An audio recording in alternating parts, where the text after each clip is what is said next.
लेकिन आगम से हम मना भी नहीं कर सकते। नंदा जैन फरीदाबाद से पूछती हैं, नमोस्तु महाराज जी, हम लोग दीपावली की शाम को गौतम गणधर जी की पूजा अगर घर की अपेक्षा मंदिर में करें तो क्या कोई दोष है? कोई दोष नहीं कर सकते, लेकिन घर में एक लोक मंगल होता है।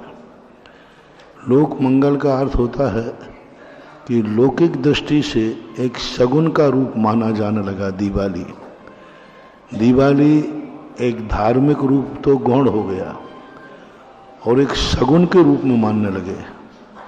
तो जब लोक मंगल के रूप में शगुन में स्वीकार कर लिया तो घर में लघु रूप से सही उसको मना लेना चाहिए, क्योंकि लोक मंगल और जनपद मंगल भी एक मंगल कहलाता है, जिसे हम तांत्रिक विद्या के अंतर्गत रहते हैं। तंत्र विद्या बुरी ही नहीं होती, तंत्र विद्या अच्छी भी होती है। जैसे सपोज कीजिए आपके 10 घर हैं, 10 घर में किसी दिन दीपक जल रहा था। किसी से पूछा क्यों? बोले आज शगुन के रूप में, तो आपको भी दीप जला देना चाहिए। तो ये जनपद सत्य कहलाता है। जनपद सत्य को स्वीकार करने वाला भी तंत्र विद्या से लोग डरते हैं। तंत्र विद्या बहुत अच्छी विद्या है। तंत्र विद्या जो है, यदि उसको हम समीचीन उपयोग करें तो हमारी जिंदगी में बिना मंत्र के, बिना यंत्र के, बिना औषधि के हम बहुत कुछ लाभ ले सकते हैं। जितनी भावनात्मक क्रियाएं हैं, ये क्या हैं? तंत्रित हैं। किसी को हम रेकी दे रहे हैं, ये तंत्रित तो है।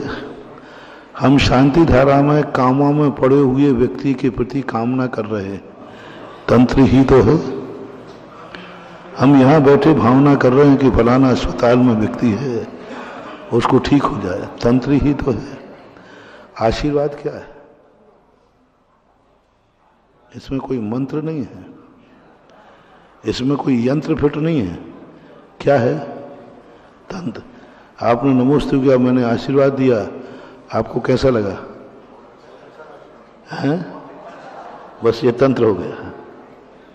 तंत्र ही कहलाता। हमने कुछ दिया नहीं, तुमने कुछ लिया नहीं, और अनायास आत्मा में एक आनंद का स्फुरन हो गया, उसका नाम तंत्र विद्या है।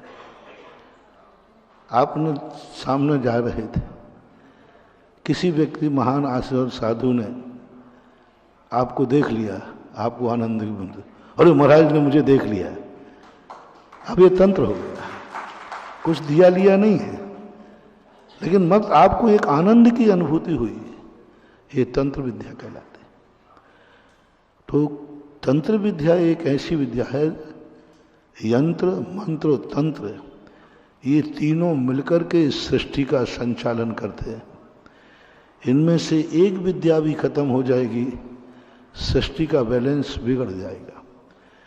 यंत्र खत्म हो जाएगा, आपकी गृहस्थी बिगड़ जाएगी।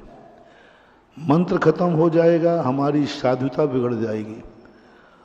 और तंत्र खत्म हो जाएगा तो हमारे तुम्हारे संबंध बिगड़ जाएंगे।